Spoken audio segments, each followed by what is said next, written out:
പുതിയൊരു വീഡിയോയിലേക്ക് എല്ലാവർക്കും സ്വാഗതം. ഇന്ന് നമ്മൾ തയ്യാറാക്കാൻ പോകുന്നത് ചക്കക്കുരു വെച്ച് നല്ലൊരു അവിയലാണ്.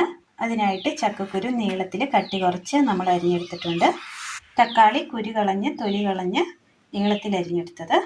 ഇനി ഇത് തയ്യാറാക്കാനായിട്ട് ക്ലീൻ ചെയ്തെടുത്ത ചട്ടിയിലേക്ക് നമുക്ക് ചക്കക്കുരു അരിഞ്ഞ് കഴുകിയത് ഇട്ട് കൊടുക്കാം.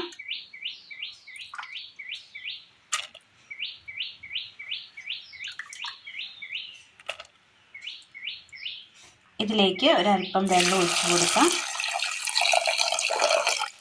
ഇനി ഇത് നന്നായി ഒന്ന് വേവിച്ചെടുക്കാം. ചക്കക്കുരു നല്ലതുപോലെ ഒന്ന് തിളച്ച് കിട്ടിയിട്ടുണ്ട്, ഒരു ഹാഫ് വേവായി കിട്ടിയിട്ടുണ്ട്. ഈ സമയം നമുക്ക് ഇതിലേക്ക് ഒരു സബോള അരിഞ്ഞതും തക്കാളി, ഇനി ഇതിലേക്ക് നമ്മൾ ചേർത്ത് കൊടുക്കാൻ പോകുന്നത് ഒരു 2 ചീരത്തണ്ട് അരിഞ്ഞതാണ്.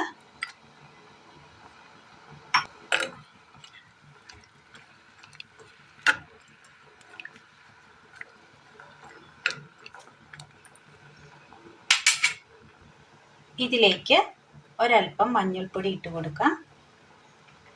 ആവശ്യമായ ഉപ്പ്. നന്നായി ഒന്ന് മിക്സ് ചെയ്തതിന് ശേഷം ഇതൊന്നുകൂടി ഒന്ന് നന്നായി ഒന്ന് വേവിച്ചെടുക്കണം.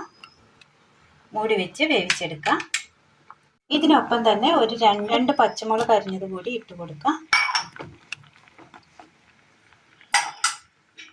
മിക്സിയുടെ ജാർ എടുത്തതിന് ശേഷം ഈ ജാറിലേക്ക് ചെറിയുള്ളി, വെളുത്തുള്ളി, കാന്താരി മുളക്, കറിവേപ്പില, ഒരല്പം കടുക്, ഇതൊന്ന് ചതച്ചെടുക്കാം. ഒരു ചട്ടി അടുപ്പത്ത് വെച്ച് കൊടുത്ത് അതിനകത്തേക്ക് എണ്ണ ഒഴിച്ച് കൊടുക്കാം.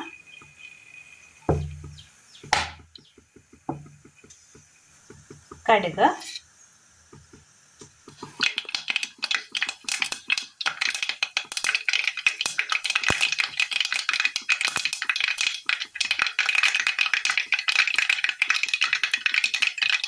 ചതച്ചു കൊണ്ടുവന്ന ചെറുള്ളിയുടെ കൂട്ട്,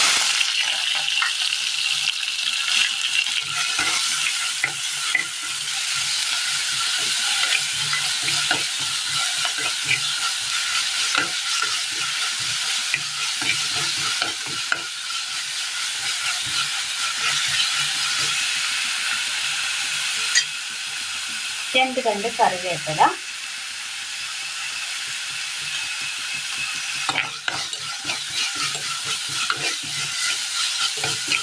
ഒരല്പം പുളി ഒഴിച്ചു കൊടുക്കാം.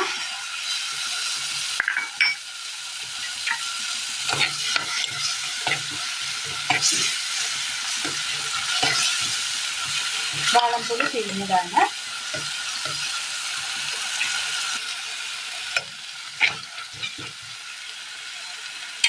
ഇതിലേക്ക് വേവിച്ച് വെച്ചിരിക്കുന്ന കഷ്ണങ്ങൾ ഇട്ട് കൊടുക്കാം.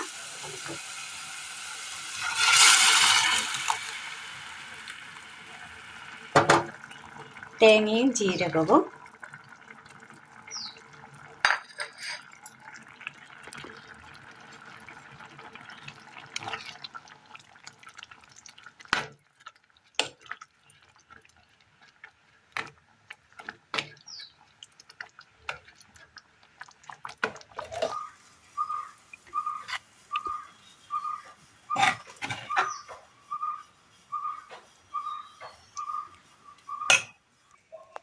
ഇതിലേക്ക് ഒരല്പം പച്ച വെളിച്ചെണ്ണ കൂടി ചേർത്ത് കൊടുത്ത് ചോറിനും കഞ്ഞിക്കും ഒപ്പം നമുക്ക് കഴിക്കാൻ പറ്റിയ നല്ല ടേസ്റ്റിയായ നല്ലൊരു ചക്കക്കുരു ചീരത്തണ്ട് അവിയലാണ് ഇന്ന് നമ്മൾ തയ്യാറാക്കിയത്. നല്ല ടേസ്റ്റാണ്. എല്ലാവരും ഒന്ന് ചെയ്ത് നോക്കണം. ചോറിന് കുഴച്ച് കഴിക്കുവാൻ നല്ല ടേസ്റ്റാണ്. അതുപോലെ തന്നെ കഞ്ഞിക്കൊപ്പം കോരി കഴിക്കുവാനും ഇത് നല്ല ടേസ്റ്റാണ്. അപ്പോൾ എല്ലാവരും ഒന്ന് ചെയ്ത് നോക്കണം. വീഡിയോയെക്കുറിച്ചുള്ള അഭിപ്രായങ്ങൾ കമൻറ്റ് ബോക്സിൽ അറിയിക്കുവാൻ മറക്കരുത്. അപ്പോൾ ഇന്നത്തെ വീഡിയോ എല്ലാവർക്കും ഇഷ്ടമായി എന്ന് വിചാരിക്കുന്നു. ഇഷ്ടമായ ലൈക്ക് ചെയ്യാനും ഷെയർ ചെയ്യാനും സബ്സ്ക്രൈബ് ചെയ്യാനും മറക്കരുത്. താങ്ക്